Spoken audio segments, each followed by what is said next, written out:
तो और गाड़ी भी बोल रही होगी कि मालिक पहले ही दिन ये कहाँ पेल रहे हो मुझे। और मैं बात करने जा रहा हूँ one of the most useless feature of CB350 Highness. Silencer थोड़ा ऊपर है तो वो जस्ट पानी के ऊपर रहा था एंड CB350 का होता तो पक्का पानी के अंदर चला जाता। तो आपको अमेज़ॉन का 1,000 रुपये का गिफ्ट वाउचर मैं भेज दूँगा।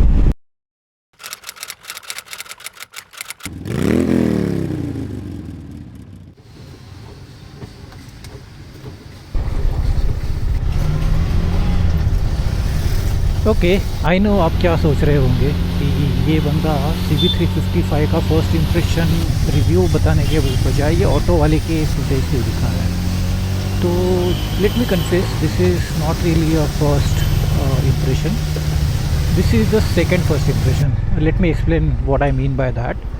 हुआ यूँ कि कल जब मैं बाइक की डिलीवरी लेने के लिए गया था तब अचानक से ज़ोर की बारिश शुरू हो गई। तो जल्दबाजी में मैंने निकला तो सही बट और कैमरा भी साथ में लिया, बट साथ में कैमरा का माउंट लेना भूल गया। एंड डिलीवरी लेने के बाद जब मैं निकला तब रास्ते में कम से कम 1-1.5 फीट का पानी जमा हुआ था। थैंकफुली CB350 हाइनेस का साइलेंसर थोड़ा ऊपर है तो वो जस्ट पानी के ऊपर रहा था एंड CB350 का होता तो पक्का पानी के अंदर चला जाता। And I couldn't record and it was full of traffic. तो मैंने मोस्टली फर्स्ट और सेकंड गियर में ही गाड़ी चलाई। तो फर्स्ट इम्प्रेशन मैं ठीक से क्या बिल्कुल रिकॉर्ड नहीं कर पाया बिकॉज कैमरा लगा ही नहीं था and it was raining continuously. तो और गाड़ी भी बोल रही होगी कि मालिक पहले ही दिन ये कहाँ पेल रहे हो मुझे। तो अवॉइड दैट अब मैं रिकॉर्ड करने जा रहा हूँ मेरा second first impression of the bike. तो चलो शुरू करते हैं मेरा सेकंड फर्स्ट इम्प्रेशन।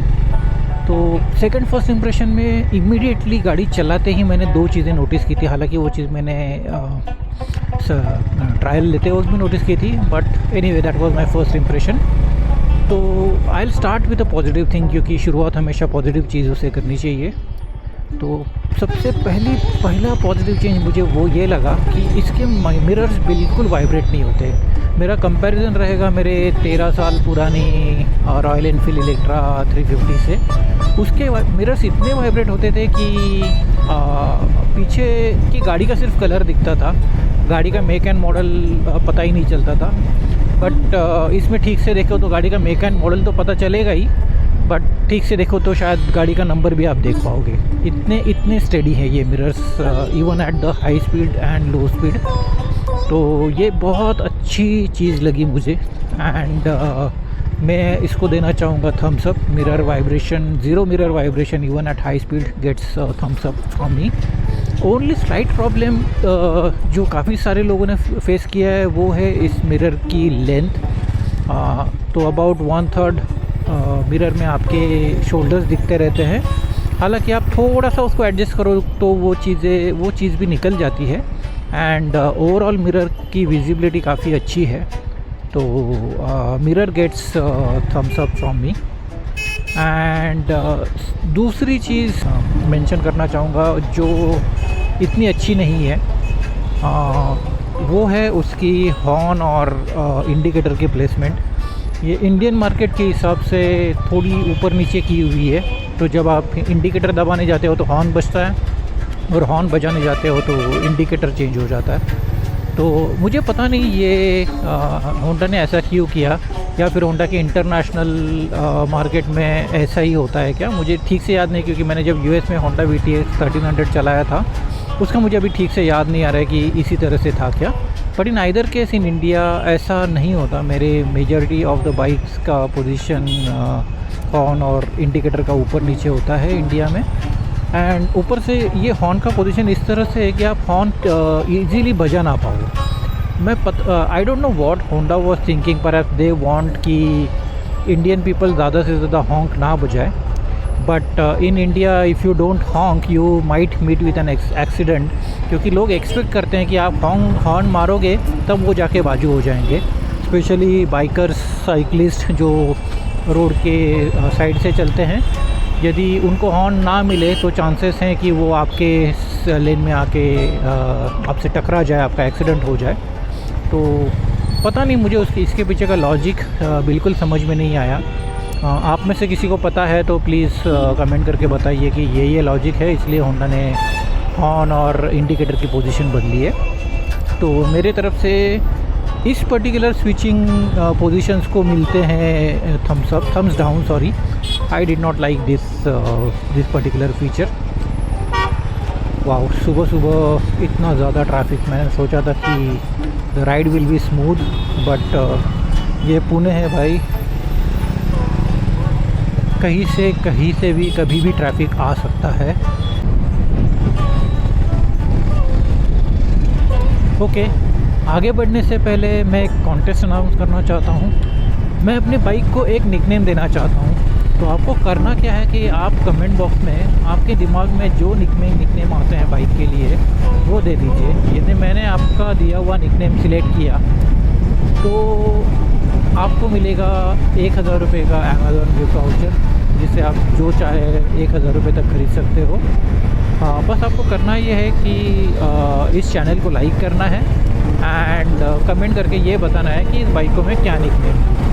तो दैट्स इट। ये सिंपल चैलेंज है, नॉट एक्जेक्टली चैलेंज, ये कॉन्टेस्ट है।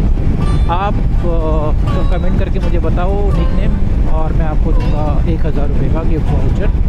तो जल्दी कीजिए, मैं अगला विनर अगले वीडियो में अनाउंस कर दूँगा। Thank you. Okay, so next बात करते हैं इसके टॉल गियर्स के बारे में।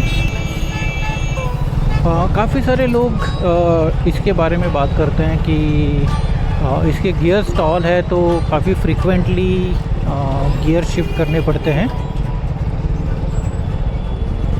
जब मैंने गाड़ी के रिव्यूज़ पढ़े थे तो काफ़ी सारे लोगों ने मेंशन किया था कि इस बाइक के गियर्स टॉल है तो आपको ट्रैफिक में काफ़ी फ्रीक्वेंटली गियर शिफ्ट करने पड़ते हैं। हालांकि मेरे हिसाब से मैंने ऐसा कुछ नोटिस नहीं किया। शायद हो सकता है कि मैं अपनी पुरानी बाइक जो शॉर्ट गियर थी उसको भी टॉल गियर की तरह इस्तेमाल कर रहा था, तो उसके गियर चेंजिंग में और इसके गियर चेंजिंग में मुझे बिल्कुल फ़र्क नज़र नहीं आया। तो मेरे लिए तो ये फीचर मतलब मुझे ज़्यादा फ़र्क नहीं पड़ा। तो I guess most of you will be fine with this. आपको तभी शायद नोटिस होगा यदि आप रेसिंग राइडर है या फिर आपको आपकी बाइक एकदम फाइन ट्यून चाहिए होती है एंड ज़रा भी छोटी मोटी चीज़ भी आपको परेशान करती है, तो शायद ये टॉल गियर का specially riding in the city आपको परेशान कर सकता है। बट आप मेरे जैसे हो जो गाड़ी चलाने का आनंद लेना चाहते हो, ऐसी छोटी मोटी चीज़ें आपको फ़र्क नहीं पड़ती, तो शायद आपको इससे फ़र्क ना पड़े। एंड यदि मान भी लिया कि आपको गियर काफ़ी चेंज करने भी पड़ते हैं तो भी इसका गियर लीवर इतना स्मूथ है कि आप एक उंगली से भी इस गियर को दबा सकते हो, आपको बिल्कुल ताकत नहीं लगानी पड़ती। ये स्लीप असिस्ट का क्लच है तो आराम से दब जाता है।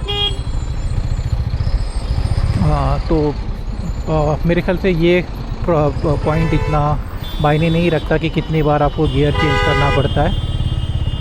तो इवन इफ आपको काफ़ी ज़्यादा गियर चेंज करना पड़े तो भी ये ठीक है, क्योंकि इसका गियर का क्लच काफ़ी लाइट है।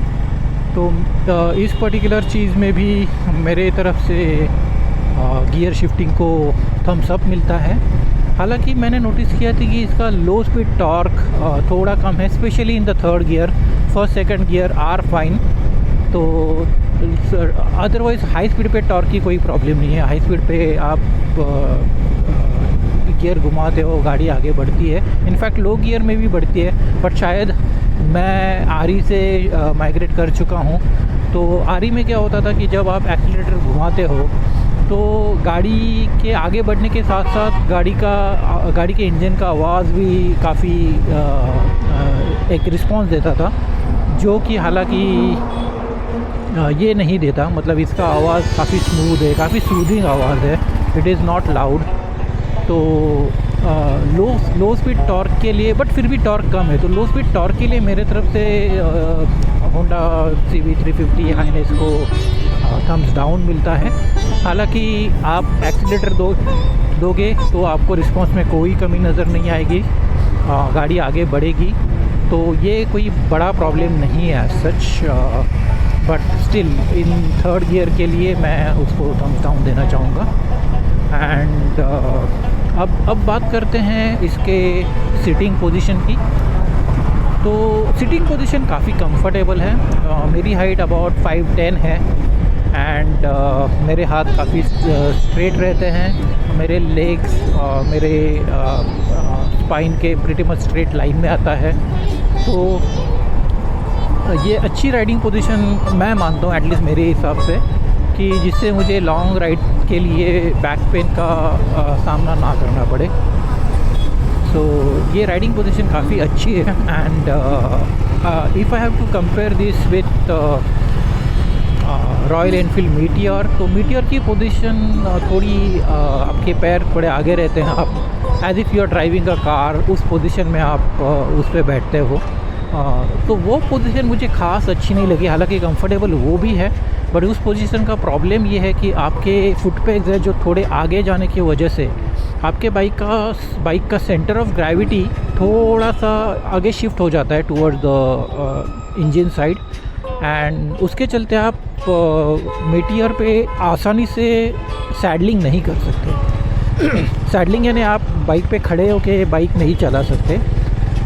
ये चीज़ तब ज़रूरी पड़ती है जब आप ऑफ रोडिंग कर रहे हो या फिर आपका रास्ता गंदा है, तो आप थोड़ा देर खड़े रह के बाइक चला सकते हो। एंड ये चीज़ आप इस बाई होंडा हाइनेस पे आसानी से कर सकते हो। तो वो एक पॉजिटिव पॉइंट लगा। एंड बात करें इनके सीट्स की, तो सीट्स का जो कवर है वो थोड़ा सॉफ्ट है कंपेयर टू CB350 का कवर, सीट कवर कुशन थोड़ा इससे हार्ड है, इसका थोड़ा सॉफ्ट है कंपेयर टू CB350। बट फिर भी मेरे हिसाब से अभी भी थोड़ा हार्ड है, क्योंकि आई एम यूज्ड टू, मतलब मेरी पुरानी बाइक की जो सीट थी वो कस्टमाइज सीट थी एंड काफ़ी सॉफ्ट थी। तो I like the softness of the cushion. तो शायद आगे जाके मैं इसको चेंज करवा लूँगा। But all in all the seat is very comfortable. So seating position and seats को मेरी तरफ से मिलता है थम्स अप।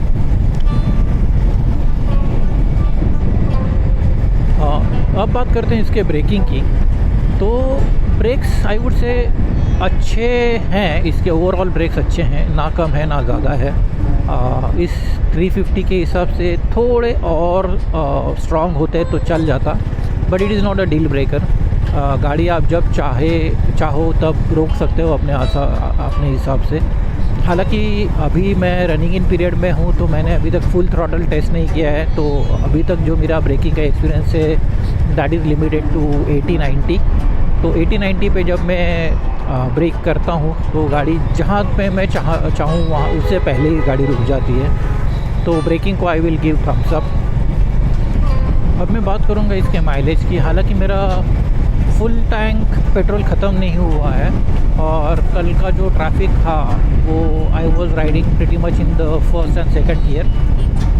एंड आज का जो ये राइड है उससे मुझे लगभग 35 का एवरेज मिला है। तो मेरे ख्याल से आप सिटी में एक्सपेक्ट कर सकते हो एक 30-32 के around. I am talking specially about Pune, जहाँ पे आजकल बेंगलोर के जैसा ट्रैफिक होने लगा है। एंड हाईवे पे मेरे ख्याल से वो आपको इजीली 40 तक तो दे देना चाहिए मेरे हिसाब से। बट एनीवे, माइलेज के ऊपर एक हम लोग सेपरेट वीडियो बनाएंगे अबाउट 1000 किलोमीटर के बाद, मे बी सेकेंड सर्विसिंग के बाद मैं एक वीडियो बनाऊंगा। So as of now on the face value I will give thumbs up to the mileage. And अब बात करते हैं इसके इंस्ट्रूमेंट क्लस्टर की। तो ये सेमी डिजिटल इंस्ट्रूमेंट क्लस्टर मुझे काफ़ी अच्छा लगा। एंड इसमें मैं एक्सप्लिसिटली चाहता था कि मेरा जो स्पीडोमीटर है वो एनालॉग हो, because I like it to be analogue. मतलब मुझे वो नंबर चेंज होने वाला स्पीड पे देख के इतना मज़ा नहीं आता, जो एनालॉग का सुई जब मूव होता है वो देखने में आता है। तो ये जो एनालॉग का स्पीडोमीटर है वो मुझे अच्छे से स्पीड बता देता है and it is very smooth. और जो छोटा सा डिजिटल इंस्ट्रूमेंट पैनल है वो इवन तो छोटा सा है बट आपको काफ़ी सारी इन्फॉर्मेशन दे देता है, जैसे कि आपके गाड़ी का किलोमीटर कितना हुआ है, trip A, trip B, trip A का कितना एवरेज आया हुआ है, देन बैटरी का वोल्टेज बता देता है, देन गियर की पोजीशन बता देता है, एंड किलोमीटर का किलोमीटर की रेंज बता देता है कि बाकी फ्यूल में आप कितने दूर तक जा सकते हो वो बता देता है। फ्यूल गेज है कि आपका कितना पेट्रोल बाकी है वो बता देता है। एंड सबसे इम्पोर्टेंट बात जो मुझे ये बताता है वो है इसका time. There is a small digital clock on the instrumental panel. I always wanted to have a clock in my bike. In fact जो मेरी रॉयल इनफील्ड थी उसमें मैंने एक अलीबाबा एक्सप्रेस से एनालॉग क्लॉक मंगा के हैंडल बार पे भी लगाया था, एंड वो एक या 2 हफ्ते के अंदर ही चोरी हो गया था किसी पार्किंग लॉट से। तो मुझे एक घड़ी चाहिए थी, क्योंकि जब आप बाइक चलाते हो तो आप बार बार ये आपका फ़ोन नहीं देख सकते, या आपके हाथ का वॉच भी है वो भी आपके राइडिंग जैकेट के पीछे छुप जाता है, तो it is very difficult to see the time in the watch. But ये पर्टिकुलर फीचर मुझे काफ़ी खुशी दे गया। मतलब it's a very small feature, पर आप में से काफ़ी लोगों को उससे फ़र्क भी ना पड़े, but I like to see the time while I am riding. So अब सुबह के 6:45 बज चुके हैं, एंड यदि ये नहीं होता तो मैं आपको ये बता नहीं पाता कि सुबह के एग्जैक्टली कितने बजे हैं। तो ये इंस्ट्रूमेंट पैनल और इंस्ट्रूमेंट पैनल की जो रीडिंग है दिन के टाइम पे भी, इनफैक्ट मैंने इसको काफ़ी आफ्टरनून में भी देखा है, तो काफ़ी ब्राइट है।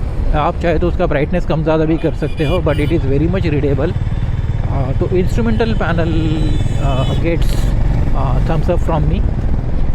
अब बात करते हैं इसके अदर इलेक्ट्रिकल्स की। तो हॉर्न अच्छे से बजता है, इंडिकेटर्स अच्छे से चलते हैं, तो overall electricals also gets thumbs up except for the headlight. Headlight में हेडलाइट जो है इसकी factory fitted, company fitted headlight है, that is not sufficient. Specially कल जब बारिश में मैंने रात को गाड़ी चलाई थी तो जो रास्ता गीला था वो बिल्कुल नहीं दिख रहा था इस हेडलाइट से।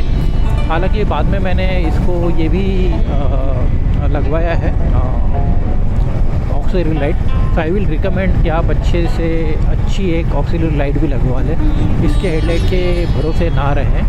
आपकी जब बाइक नई होगी और आप कहीं ऑक्सिलरी लाइट बाहर से लगवाओगे तो आपकी वारंटी वॉइड हो सकती है। तो आप बाहर से ऑक्सिलरी लाइट ला के होंडा के सर्विस सेंटर से ही फिट करवा दीजिए।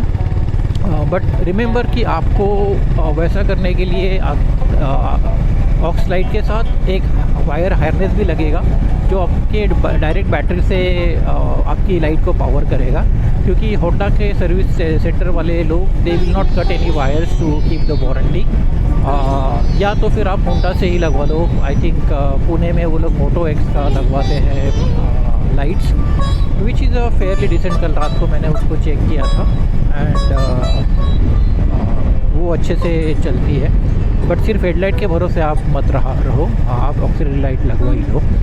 एंड इस पर्टिकुलर केस में मैं बाकी के वायरिंग को थम्स अप दूंगा, बट हेडलाइट को मैं थम्स डाउन दूंगा।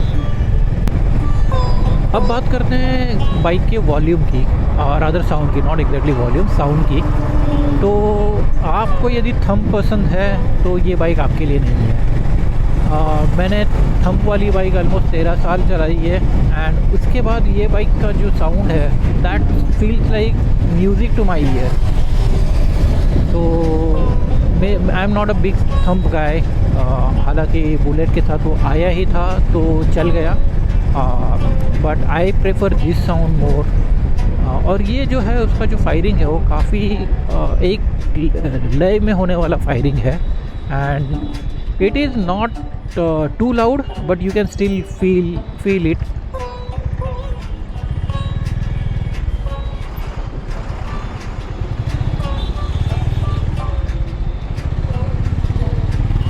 You can still feel it. ये देखो, ये थर्ड गियर की मैं बात कर रहा था, थोड़ा सा टॉर्क मुझे कम लगा। हालांकि जल्दी ही पकड़ लेता है तो कोई प्रॉब्लम नहीं है एज सच। ओके, तो coming back to the sound, यदि आपको थंब पसंद है तो आप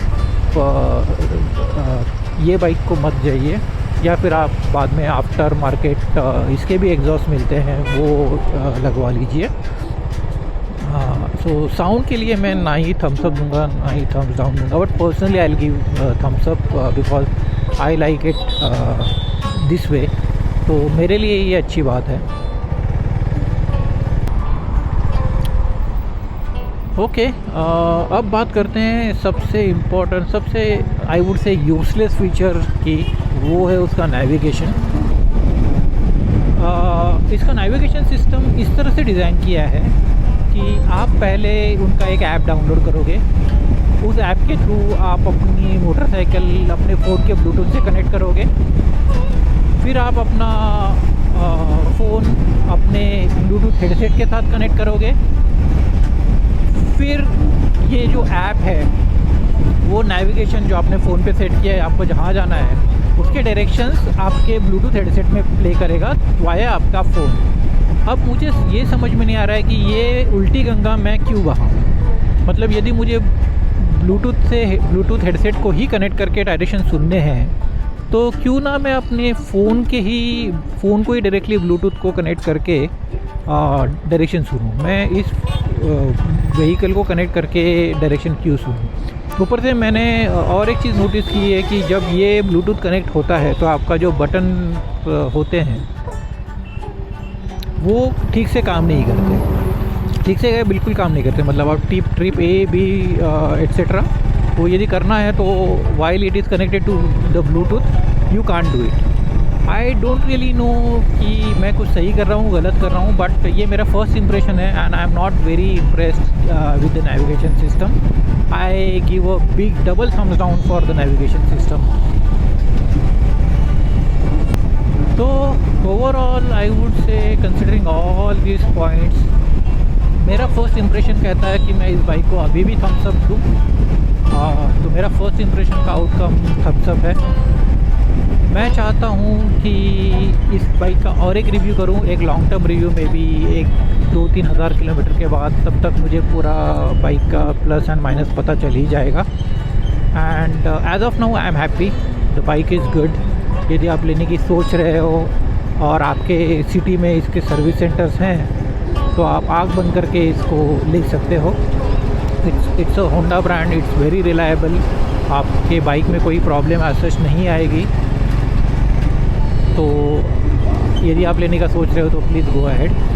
और दूसरी चीज़ ये है कि मैं इस बाइक को कुछ नाम देना चाहता हूँ, एक निक नेम देना चाहता हूँ, बट मैं सोच नहीं पा रहा हूँ कि इसको नाम क्या दूँ। मेरी लास्ट बाइक जो थी रेड कलर की इलेक्ट्रा, उसको मैंने रेड वाइन नाम दिया था।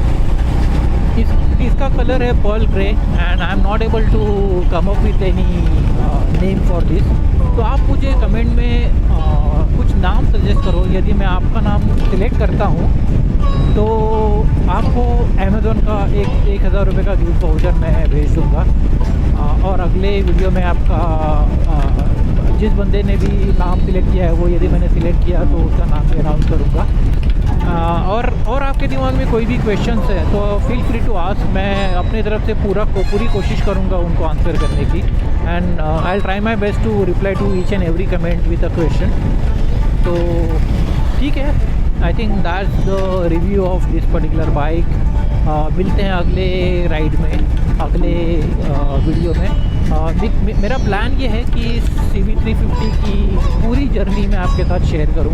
हालांकि मैं 2000 से राइड कर रहा हूं, बट मैंने व्लॉगिंग स्टार्ट किया है 2025 में, तो I am not so use to talking in front of the camera, तो थोड़ा बहुत फंबल होता है, तो please forgive me for that. And या आई थिंक ये वीडियो ऑलरेडी काफ़ी लंबा हो चुका है। I'll stop with the final verdict of thumbs up for this bike and मिलते हैं अगले वीडियो में। Till then, thank you.